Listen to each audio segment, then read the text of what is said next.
Welcome back to another Straight Talk podcast with All Pest Solutions. My name is Wendell Daniel, founder and CEO of All Pest Solutions, and joined again today with my son Jacob, Chief of Operations, and our guy over our wildlife division as we continue our series. I guess today's the third, is it not? The third series of fall wildlife in Texas. I know these podcasts are delayed, but comes on the heels of, I guess, NOVA getting 2.0 today as we face this storm. I know this will be several days behind, but as we approach Christmas here and this cold blast that blasted us today, we're definitely having plenty of wildlife issues going on for sure. It's been an interesting cold day. It dropped 20 degrees since this morning. Absolutely. Yeah, and the phone has been ringing for sure. So we pick up today, like I said, on our third series. Where are we at, Jacob? I think we're going to talk about, I think our plan is today is to kind of wrap up all the other points down to the fix, if you will. So next month, we hope to wrap up the series and finish on the fix. Today, we wanted to talk about the ugly truths involved in this wildlife series, and then, like I said, prelude to next month, and here's the fix. And so I think we want to talk about the ugly truths today. Yeah, so we led with the differences about fall, why it's different from any other time of the year. And then we kind of talked about habitats, either both critter, four-legged, and two-legged, I guess. So what we're doing wrong in our homes, it's causing a lot of these issues, and or the ultimate issues that come with even if you're doing things the right way. Correct. But I think it makes more sense to talk about the things that we don't like to lead with, because we don't want them to be misconstrued as scare tactics or other things in the like. But they need to be discussed. Right. They need to know. Well, and, it's amazing what we run across the homeowners so often that they've just never seen these truths coming. It's one thing to hear them in the attic. It's one thing to see them in the garage, see some droppings, and then all of a sudden this happens or that happens, and they just did not see that train leave the station. Oh, sure. And even so, this is the Thursday before Christmas. In the week after Christmas, before New Year's, collectively is an extremely busy week in our world, because we've brought all kinds of people in from out of town. They're staying with, other family members, and we hear things in other portions of the houses that they would not normally be in. Right. So next week is generally insane. Right. It's probably the busiest week of the year for our wildlife division in our company.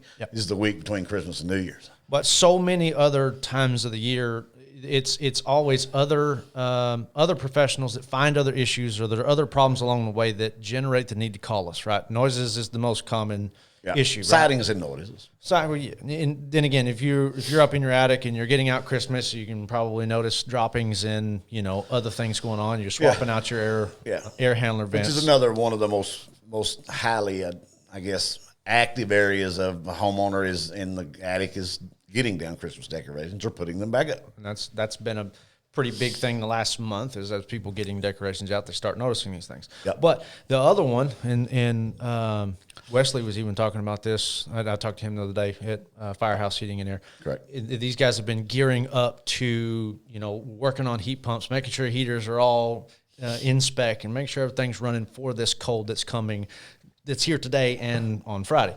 But those guys are coming in, working on issues, or they have issues that they didn't know they had, is going to be probably our first ugly truth, right? Is these AC units and heaters, heat pumps outside, they're drastically affected by rodent activity.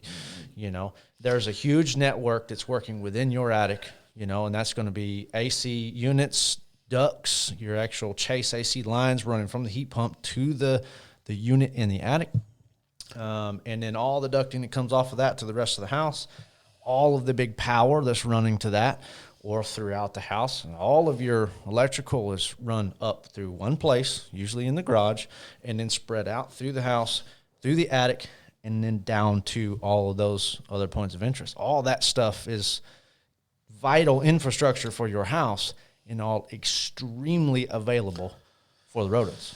Yeah, they use it as highways.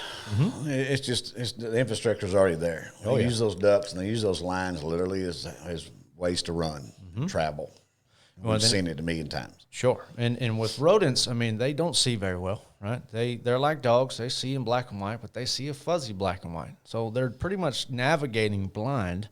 And so they utilize smell and feel to navigate. And when you have literally a mix master of infrastructure running through your attic, 110 or 220 cabling or ductwork or all those things, that's literally, they climb up and through to the units and then disperse. And as they come and go, they get familiar, they tunnel through, they work through, they climb on top of. I mean, they're scenting, they're urine marking, right? That's another one, right? Urine droppings, all of those things. Yep. They're just working on top of all of it. Yeah. You know?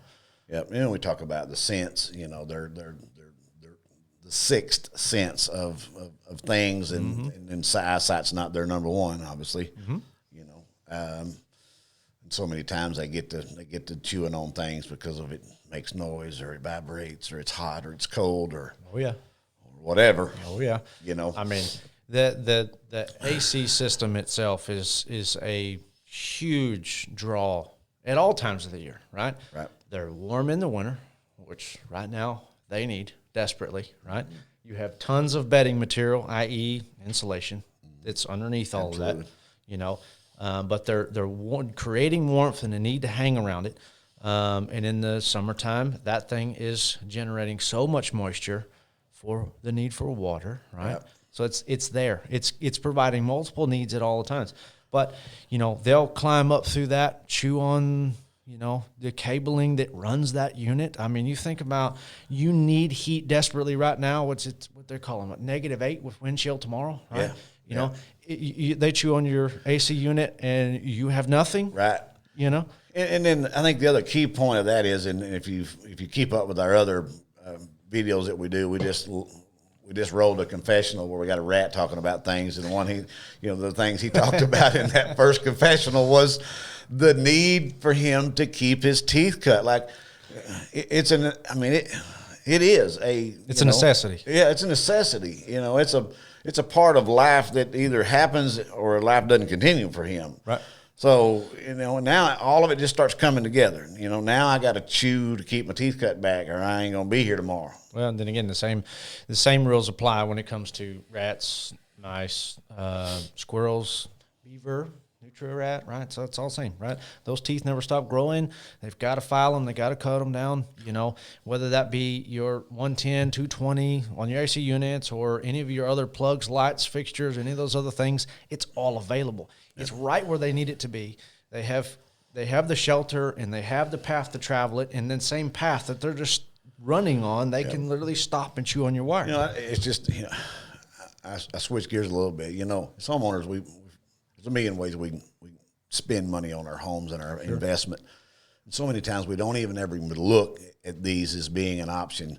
But if they really looked at these ugly truths more, they would probably put this in front of a swimming pool or put this in front of a new deck or put this in front of a new fence. And where I'm headed with this is that a few years ago, there again, I have a little bit of a firefighter background, so I have a little bit of arson investigation experience, but the arson investigative report for the state of Texas was 4 in 10 house fires in Texas that year, whatever year I looked. I don't remember what year it was. 1984? Yeah, it may have been. But was caused by something, and they just left it very open there, but we know what something was. Wires being chewed in the attic. It was 4 out of 10 structure fires, residential house fires. Yeah. And it's really, now it's 1 in 5. And that's from one of the global leader in rodent control, whether that be baits, glue boards, snap traps, bait boxes. That's what they generate. But the amazing thing is that when stuff gets in your attic, they're going to start chewing on stuff. Mm-hmm. And that may be electrical wire that may make a direct short and end up in a structure fire. It may turn off your AC line, and then you ain't got no heat or cool in these extreme weather environments, which it always goes hand in hand. When it's 100 degrees is when they're chewing for water, and when it's 8, they're chewing the heat lines because they're hot. I mean, it don't happen by accident. These all go hand in hand. Yeah. Well, and even today, we were working on a big job in Plano, and we were not able to get it complete. It started snowing, icing, all that, and we just said, we'll do this when we get back. But he has an interesting scenario, and the house has already caught fire twice, right? Twice. Now, he had already repaired that one area once before, and then it happened again. But it's all lower lighting, up lighting. So it's an older house. You know, it was built in the early 80s. But the siding is protruding from the concrete about 2 or so inches across, right? It's not flush with the concrete like it's supposed to. And the rats are getting up in between, chewed on the Romex that ran the up lighting. He had it repaired by another big company locally, and they stuffed it with steel wool, right? You just introduce steel wool, which, if you've ever done that with kids, we take a 9-volt battery with some steel wool, it's going to catch fire, right? Don't do that, okay? But Don't do this at home. Don't do that. But even as professionals, they didn't even think about this, right? They just stuffed steel wool into what they couldn't see as an exposed 110 wiring, and when he flipped that light on, instant fire right there in the corner, burnt the corner up. He did it twice. Wow. Right? And so before we did anything with that, on Monday, they had the electrical company come in, kill the power. That is no longer viable. They either removed it or removed that block out of the breaker or whatever, or killed that whole line. They no longer work. Now we can fix it to keep the critters out of it. But right there, right on the outside of the house, on a weird anomaly, almost burned the house down. Yep. And there's been multiple scenarios where it was something silly, right? Yep. And it's almost always something silly. Yep. But all it takes is a direct short in your AC system, and it blows the capacitor out on a heat pump. You no longer have AC in your house. Yep. It's a couple $100 fix, but getting somebody there at the wrong time, especially peak season, that gets a little tough, you know. But that's just one version of an overall bigger issue, right? Yep. I mean, we have seen new houses, the new construction, running PEX. Now, with it cold like this, PEX is amazing. Even in the snowpocalypse from last year, all the copper that burst, what they replace it with? PEX. Yeah, right? It'll swell 3 times its size and not bust. All intents and purposes, it is awesome for construction. Yeah. The number one enemy for PEX? Rodents. Mm-hmm. They can chew to it like butter. Right, so we can still have the same flood again. Yeah, and we've dealt with them. I mean, we had a house here in town where we were, second, third company in, I think, and it took us a minute to catch that alpha that we had there. But that house flooded, I know, with 3 times at least. Yeah. Where it was the PEX was fixed and plumbing or water supply restored. Yep. Said rat chew through, flood house again. Yes. Well, and that's all still a lot of times work within the same infrastructure, the same places your power's at, the same place your AC ducts are at. That plumbing's running in the same places, right? Yeah. Now you have hot water lines running through the attic that they're already running with. That's nice and warm and snuggly, and they just huddle right up to it. Oh, I need to work on my teeth, and hey, we got water, and now we got a flood. Yeah, right. And the ugly truth with that, right, is insurance. Yeah, that's flood. Yeah, and many homeowners don't have. Yeah, we're not an insurance business here, so we're just stating facts as we know them loosely. Yeah. I mean, a lot of homeowners policy don't have flood insurance, right? But all of a sudden now the rat. This goes from kind of like it don't have termite damage on it either. I mean, it is what it is, but it gets tricky. It does. Generally speaking, the cost to prevent your house from being attacked from rodents is always less than your deductible to fix it from flooding or burning or whatever, right? But you start really breaking these things down. I mean, the internet, how many people are working from home nowadays? Where's your Cat 6 being run? Yeah. It's running in the attic. Yeah, okay? That's another stupid problem to have. You're in the middle of a Zoom call, nothing.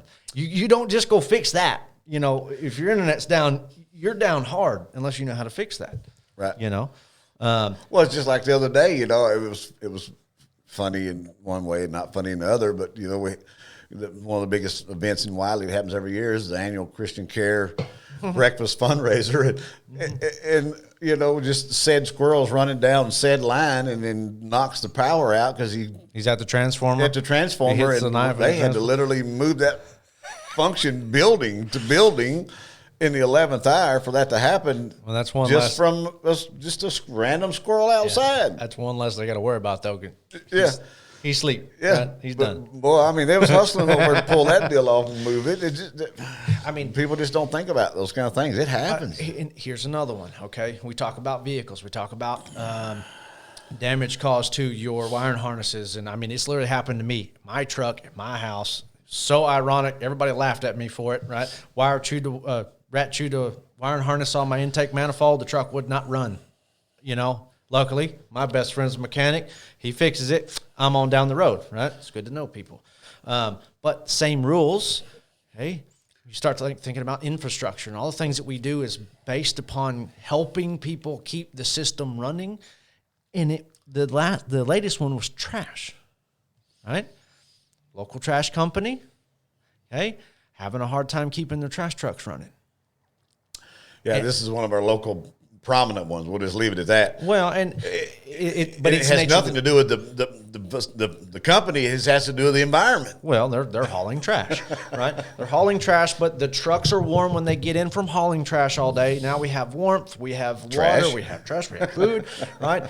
And he's literally rotating trash trucks to keep them on the road every day to pick up trash. Because they're getting them wires chewed. They're chewing the wire and harnesses on the trucks, And you can apply this issue to all kinds. Yep. It never ends. I mean, the other interesting thing I think, and we'll wrap up after this, is I told you we could talk about this one long time. Yeah, we could, but we seem to be 99% of the time we're on the curative backside. We're never on the preventative side. Correct. We just aren't. And well, I did a house on Monday. We excluded her, got her all squared away. She had rodents up there for years, but she had just recently started hearing them, right? This problem can exist years in advance. Before they have degraded your insulation enough for you to start hearing it, right? It's already taken a hold and it's there, right? And even with her, she's like, well, I really hope it's not going to be a lot. And I was like, you never really know. I'm going to fix it all the same. Whether I catch 1 or 40 or 100, I'm going to fix it the same, and we're going to catch and remove it the same, right? We don't charge by the ear and all those things. But it's always interesting to find out later when you have done the permanent fix and where you're going to be. And yesterday was day one visit after the repair, which this is the next podcast. We'll talk about these steps. We caught 6 yesterday. Yeah. She freaked out on me. Yeah. Yeah, you could have bought her house probably $50,000 less than market value yesterday. Yeah, it generally is the case, right? But it exists the same way. She had no idea. I'd never heard nothing until the few weeks before that, and it'd been on a pattern, and it was huge. Yeah. Huge. Well, as we wrap up here today, obviously we're going to be back next month, and we're going to talk about the fix to all this that we've been talking about on this series. And so we'll pick back up there next month. I know this is going to delay, so you'll probably get this after. But here at All Pest Solutions, we just want to wish you guys a very Merry Christmas and a happiest and prosperous New Year. And we will see you next month as we wrap up with the finale on the fix to all of this that we've been talking about on the Fall Wildlife series. Merry Christmas. We'll see you next time.